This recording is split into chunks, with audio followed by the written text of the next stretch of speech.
हाँ बेटा, नहीं हम भी आना चाहते हैं गोवा, लेकिन 40-50 हजार का खर्चा है। 8-10 दिन हो ना वहाँ, कोशिश करते। हाँ करते कोशिश करता हूँ। पिछली बार सिंगापुर की जगह सहारनपुर ले गए थे। आप भी तो चाय की जगह चाशनी पिलाती हो, हमने कभी कुछ कहा? हेलो, दुष्यंत मिश्रा बोल रहे हो? अब हम ही फोन किया तो हम ही बात करेंगे ना, पड़ोसी थोड़ी करेगा। मुंबई पुलिस से इंस्पेक्टर मोरे बोल रहा हूं मैं। तूने जितने मोबाइल नंबर यूज किए हैं ना, उस पे 22 कंप्लेंट मिली है मेरे को। इतने मोबाइल? पिछले कई सालों से बीबी और नंबर एक ही है हमारा। अच्छा रहा क्या पहले तो ट्राई से इंफॉर्मेशन मिली है मेरे को। ट्राई? हाँ, ये ट्राई क्या होता है? अरे मतलब telecom regulatory authority of India. चल तेरे मोबाइल पे लिंक भेजा है, वीडियो कॉल कनेक्ट कर फटाफट।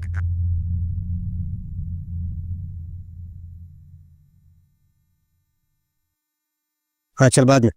अच्छा तो लेडीज भी इन्वॉल्व है? हाँ Naresh Goyan money laundering case में नाम आया है तेरा। और तेरा बैंक अकाउंट वुमेन और चाइल्ड ट्रैफिकिंग के लिए यूज हुआ है, समझा? कुछ गलत है नहीं है साहब, नाम और एड्रेस जरा फिर वेरीफाई करनी चाहिए। मैं दुष्यंत मिश्रा और मेरे पिताजी सुभाष मिश्रा स्वर्गीय। राशन कार्ड बन रहे थे यहाँ पे। हैं? गलती और मुंबई पुलिस से हो ही नहीं सकता। क्या बात कर रहे हैं? मोबाइल चेक कर। तेरे को एफआईआर की कॉपी भेज रहा हूँ, चेक कर।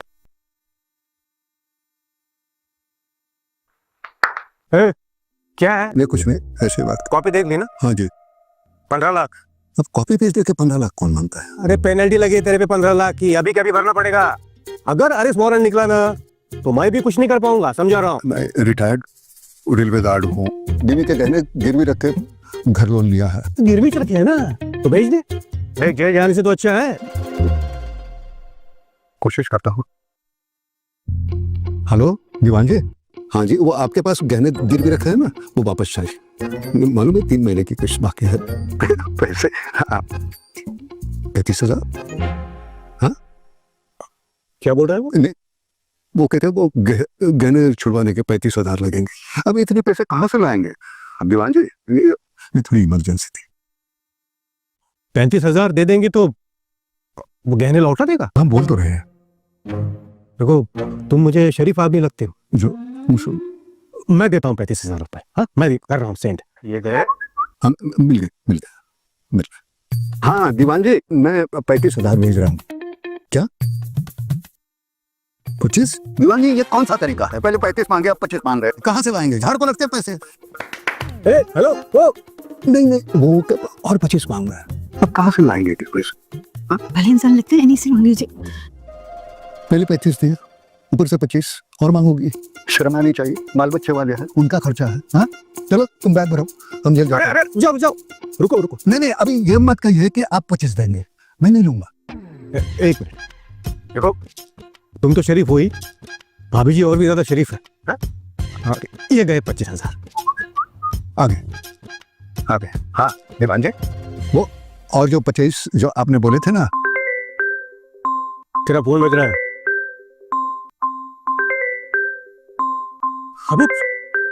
अबे तेरा फोन बज रहा है। फोन है तो बजेगा ना।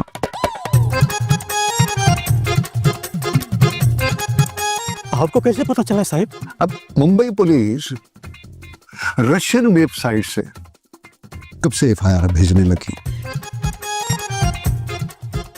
भाभी जी भैया से कहिए ना पैसे लौटा दे। 7 mm की पथरी है भाभी, कहिए ना पैसे लौटा दे। अरे नंबर है ना मेरे पास, मैं ट्रांसफर करता हूँ। देख तुझे पता नहीं है मैं कौन हूँ, मैं देख लूंगा तुझे। देख ले, इधर से भी देख, इधर से भी देख, साइबर सेल तुम्हें देख लेगा। सर कमिश्नर साहब का फोन है। पकड़े गए हैं। वाह मिश्रा जी वाह, बहुत बढ़िया काम किए हैं आप जैसे जागरूक लोगों की वजह से ये स्कैमस्टर्स पकड़े जा सकते हैं। वाह मिश्रा जी बहुत बढ़िया।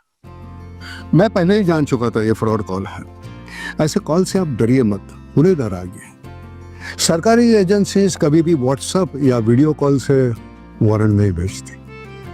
Stay smart, stay alert, stay cyber safe.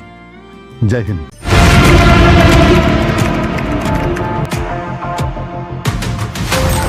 Digital arrest scam. Digital arrest.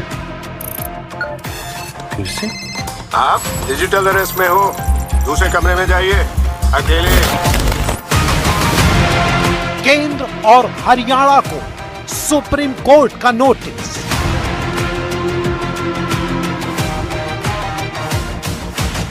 Digital arrest में सबसे बड़ी डिजिटल लूट। एक पति और एक पत्नी 40 दिन की कैद।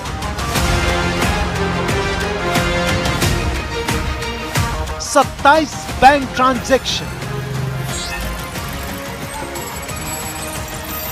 58 करोड़ की लूट। 8 डिजिटल लुटेरे अरेस्ट।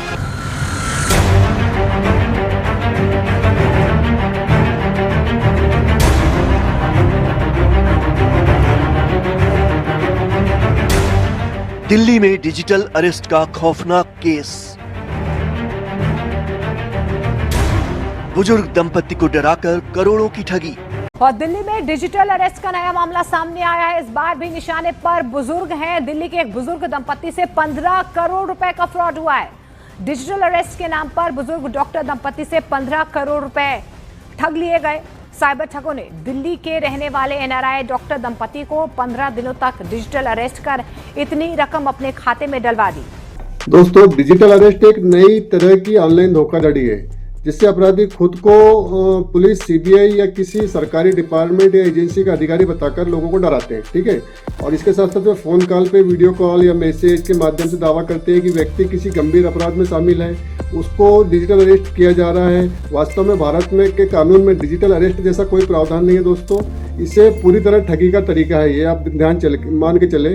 और यदि कोई आपको बोलता है कि आप डिजिटली अरेस्ट हो रहे हैं तो ये कोई कानूनी कार्रवाई नहीं है, ये सिर्फ एक फ्रॉड का तरीका है। इस प्रकार की ठगी अपराधी पीड़ित को बताता है कि उसका आधार, बैंक खाता नंबर, मोबाइल नंबर किसी अवैध गतिविधि में शामिल है। ठीक है दोस्तों, यदि उसने तुरंत सहयोग नहीं किया तो उसे जेल भी हो सकती है। कई बार वो भरोसा दिलाने के लिए क्या करते हैं, वर्दी भी दिखाते हैं आपको, वर्दी में पहन के बात करेंगे, सरकारी लोग दिखाएंगे आपके आजू बाजू, उस पर बात करेंगे, आपका भरोसा जीतने की कोशिश करते हैं वो लोग। ठग पीड़ित से ये भी कहते हैं कि अगर किसी से बात ना करें इस संबंध में और ऑनलाइन बना रहे आपको, अगर वो बोलते हैं कि आप ऑनलाइन बने रहे, मतलब आपको प्रेशर डाल दें सब प्रकार से कि आप किसी से कांटेक्ट ना कर पाए, मानसिक दबाव में आ जाए। डिजिटल अरेस्ट का ये उद्देश्य सिर्फ एक ही होता है, इनका पैसा हटना होता है दोस्तों। व्यक्ति जुर्माना, जांच शुल्क, खाता सत्यापन के नाम पर पैसे ट्रांसफर करवा लेते हैं आपसे। डर और घबराहट के कारण कई लोग उनकी बातों में आ जाते हैं, जैसा कि आपने न्यूज़ में देखा अभी। इनकी अपनी मेहनत की कमाई गंवा बैठते हैं। इसलिए इससे बचने का सबसे अच्छा तरीका है कि जब भी उनका फोन कॉल आता है हमें वो फोन कॉल को काट देना चाहिए दोस्तों, हमें उससे बात नहीं करनी चाहिए। और जैसे ही कॉल काटने के बाद में तुरंत हेल्पलाइन नंबर भी मैं आपको बता रहा हूँ यहाँ पे कहाँ पे संपर्क करना चाहिए, और उसको थाने में भी जाके हमको कंप्लेंट करनी चाहिए इसकी तुरंत में, ताकि हम ऐसे फ्रॉड तरीके से बच सकते हैं दोस्तों। ठीक है, चलिए आइए देखिए। 1. फिशिंग। इसमें जालसाज आपको फर्जी ईमेल या मैसेज भेजते हैं जो असली बैंक या कंपनी जैसे लगते हैं।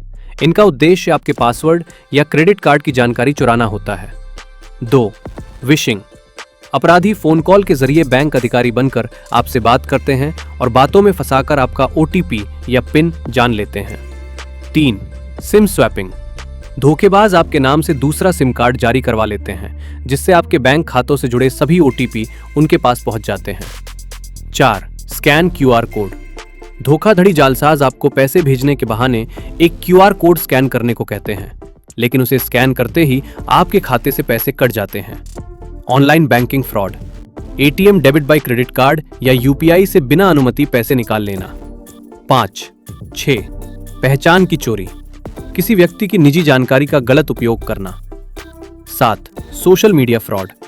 फर्जी प्रोफाइल बनाकर पैसे मांगना या निजी जानकारी हासिल करना। निवारक उपाय, बचने के तरीके। OTP और पासवर्ड साझा न करें, संदिग्ध लिंक पर क्लिक न करें, मजबूत पासवर्ड का उपयोग करें, केवल आधिकारिक ऐप और वेबसाइट का उपयोग करें, 2 स्तरीय प्रमाणीकरण 2 फैक्टर ऑथेंटिकेशन चालू रखें, बैंक अलर्ट और स्टेटमेंट नियमित जांचें, धोखाधड़ी होने पर तुरंत शिकायत करें, गोपनीयता बनाए रखें, अपना OTP पिन या CVV कभी भी किसी के साथ साझा न करें, बैंक कभी भी फोन पर यह जानकारियां नहीं मांगते। 2 फैक्टर ऑथेंटिकेशन 2FA।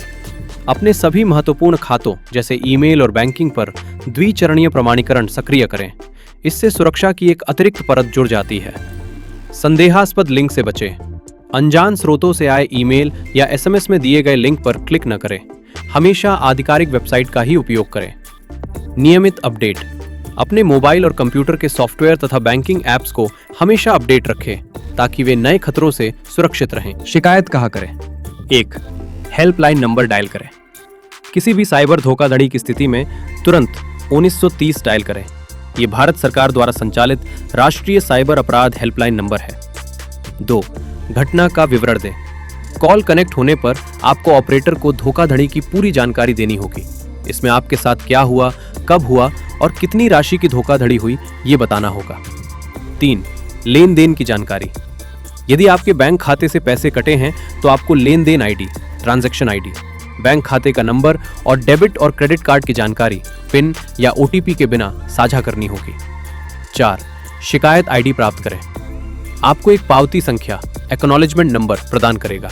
यह आपके मोबाइल पर एसएमएस के जरिए भी प्राप्त होगा। 5. पोर्टल पर पूर्ण विवरण भरें। हेल्पलाइन पर दर्ज की गई शुरुआती जानकारी के बाद आपको प्राप्त शिकायत आईडी का उपयोग करके www.cybercrime.gov.in पर जाकर 24 घंटे के भीतर अपनी पूरी शिकायत और दस्तावेज अपलोड करने चाहिए। साइबर हेल्पलाइन नंबर 1930 पर कॉल करना वैसा ही है जैसे आग लगने पर तुरंत फायर ब्रिगेड को फोन करना।